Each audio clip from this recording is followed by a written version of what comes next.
कहानी के शुरुआत में हमें रास्ते में जाते हुए दो बसेस को दिखाया जाता है। उस बस में बहुत सारी फीमेल स्टूडेंट्स होती हैं, जो वे सभी अपने क्लास के लिए जा रही होती हैं। उन्हीं में से एक का नाम मित्सुको था, जो दिखने में काफी प्यारी थी। वो अपनी नोट्स बुक में कुछ लिख रही होती है। तब उसकी फ्रेंड्स उससे कहने लगती हैं कि क्या तुम हर वक्त लिखती रहती हो? क्या मिलेगा इस तरह की नोट्स बनाने से? यहाँ देखो सभी लोग एंजॉय कर रहे हैं, तुम भी क्यों नहीं करती? ये कहकर उसकी फ्रेंड उसकी नोटबुक को छीन लेती है और उसका पेन नीचे गिर जाता है और वो अपना पेन उठाने के लिए जैसे ही झुकती है, तभी हम देखते हैं कि उस समय कोई चीज बहुत तेजी से आती है और उस लड़कियों के साथ उन दोनों बसेस को आधे पर से ही काट देती है, जिसकी वजह से सारी की सारी लड़कियां दो हिस्सों में कट जाती हैं। इसी के साथ जैसे ही मित्सुको ऊपर उठती है, तब यह देखकर काफी हैरान हो जाती है कि यह क्या हो गया। अब क्योंकि वो नीचे पेन लेने के लिए झुकी थी, इसीलिए बच गई थी। यह देखकर बहुत ज्यादा डर जाती है और बस से उतरकर भागने लगती है। यहाँ पर हमें पता चलता है कि इन सभी को काटने वाली चीज कुछ और नहीं बल्कि हवा ही थी, जो सभी को काट रही थी। यह हवा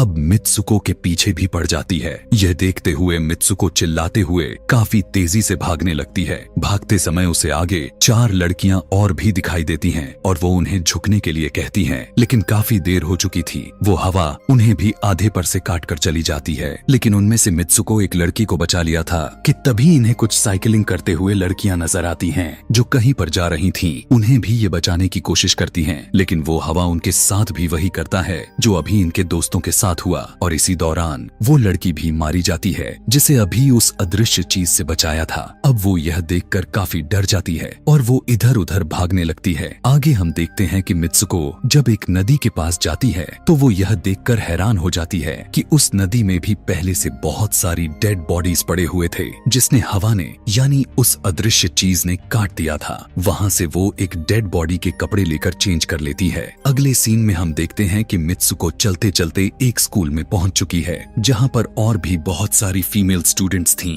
उनका यूनिफॉर्म मित्सुको के यूनिफॉर्म से काफी डिफरेंट था। यानी यह भी था कि वो तो उनके स्कूल के स्टूडेंट तो नहीं थी कि तभी एक लड़की मित्सुको के पास आती है और उससे कहने लगती है कि तुम कैसी हो? दरअसल देखा जाए तो वो लड़की उसकी बेस्ट फ्रेंड थी, लेकिन मित्सुको उससे पूछती है कि क्या तुम सच में मेरी बेस्ट फ्रेंड हो, क्योंकि उसे कुछ भी समझ में नहीं आ रहा था कि उसके साथ हो क्या रहा है। वो काफी सदमे में थी। यहाँ पर हम यह भी जान पाते हैं कि मित्सुको और उसकी बेस्ट फ्रेंड काफी ज्यादा एक दूसरे को प्यार करती हैं कि तभी वहीं पर तेज हवा चलती है और मित्सुको डर कर बिल्डिंग के अंदर चली जाती है। उसकी बेस्ट फ्रेंड को कुछ भी समझ में नहीं आ रहा था कि ये हो क्या रहा है। वो मित्सुको से पूछने लगती है कि तुम इतना ज्यादा कांप क्यों रही हो और इतना ज्यादा डरी क्यों हो, तुम्हें हो क्या गया है? तब मित्सुको अपने बेस्ट फ्रेंड को सब कुछ बता देती है कि किस तरह से एक हवा का झोंका आया और उसके स्कूल के सभी स्टूडेंट्स को काट कर चली गई। यह सुनकर उसकी दोस्त उसे विंडो के पास ले जाकर उसकी हाथ बाहर निकाल कर कहने लगती है कि ये देखो, ये बस हवा है और कुछ नहीं। यहाँ पर मित्सुको के दिल को कुछ शांति मिलती है और इसे लगने लगता है कि शायद ये मेरा ख्वाब ही हो सकता है। जिसके बाद मित्सुको का बेस्ट फ्रेंड अपने 2 और दोस्तों को लेती है और क्लास को बंद करने का प्लान बनाती है। जैसे ही ये चारों क्लास के बाहर जाने के लिए निकलने ही वाली होती हैं कि तभी वहाँ पर उनकी टीचर आ जाती हैं और उन्हें देख लेती हैं, लेकिन वो चारों वहाँ से भाग जाती हैं। वे चारों भागते भागते एक लेक पर आ जाती हैं। वहाँ पर मित्सुको की बेस्ट फ्रेंड अपने दोनों दोस्तों को भी उसके ख्वाब के बारे में बताती है। तभी उनमें से एक लड़की कहती है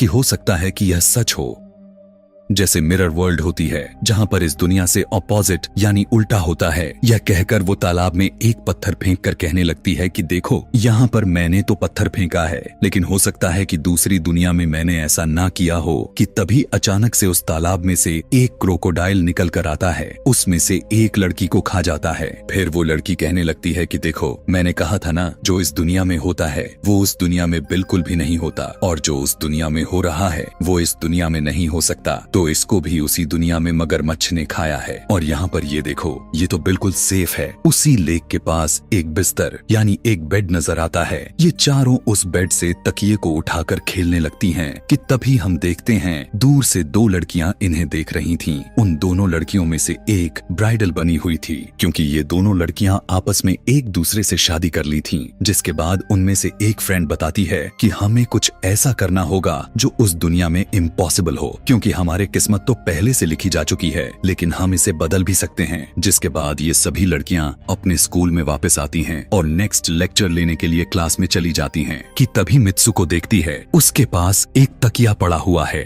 अब जैसे ही वो इस तकिए को उठाने के लिए नीचे झुकती है कि तभी उसकी टीचर पूरे क्लास में गन से फायर करने लगती है और जैसे ही मित्सुको उस तकिए को उठाकर ऊपर देखती है तो उसके क्लास के सभी लड़कियां मारी जा चुकी होती हैं और यहाँ पर एक बार फिर वो बच जाती है जैसे पिछली बार अपने ड्रीम्स में बच गई थी। मित्सुको की टीचर उसके पास आकर कहती है कि तुम्हारी हिम्मत कैसे हो गई, इस क्लास को बंद करने की, तुम्हारा भी मरना तय है। कि तभी उसी वक्त दो लड़कियां और आ जाती हैं और मित्सुको को बचाकर वहाँ से भागने की कोशिश करती हैं, लेकिन एक दूसरी टीचर वहाँ पर आकर उन दोनों लड़कियों को मौत के घाट उतार देती है। अब जितने भी स्टूडेंट्स की जान बच गई थी, मित्सुको उनके साथ बाहर भागने लगती हैं, लेकिन स्कूल की सभी टीचर्स उन सभी लड़कियों पर फायरिंग करने लग जाती हैं। अब यहाँ पर फायरिंग के दौरान सभी लड़कियां जैसे ही वहाँ से बाहर आती हैं तो यहाँ पर हवा उन्हें काट देती है। यहाँ पर अब मित्सुको यहाँ पर एक बार फिर से अकेली रह जाती है और वो वहाँ से भागकर क्राउड एरिया से होता हुआ पुलिस स्टेशन में जाती है। वो वहाँ पर सब कुछ बताने लगती है। उसकी यह बात सुनने के बाद पुलिस वाली लड़की उससे कहती है कि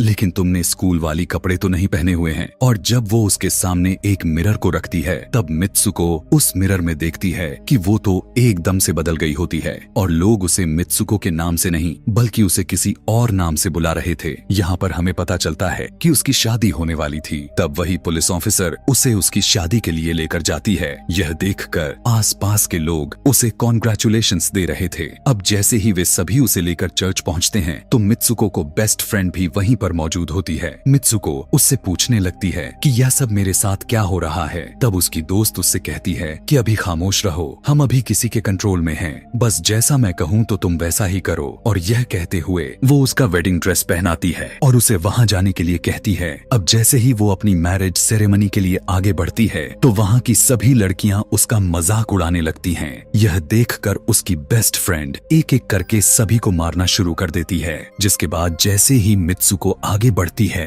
तो उसके ग्रूम की जगह एक ताबूत खड़ा हुआ नजर आता है।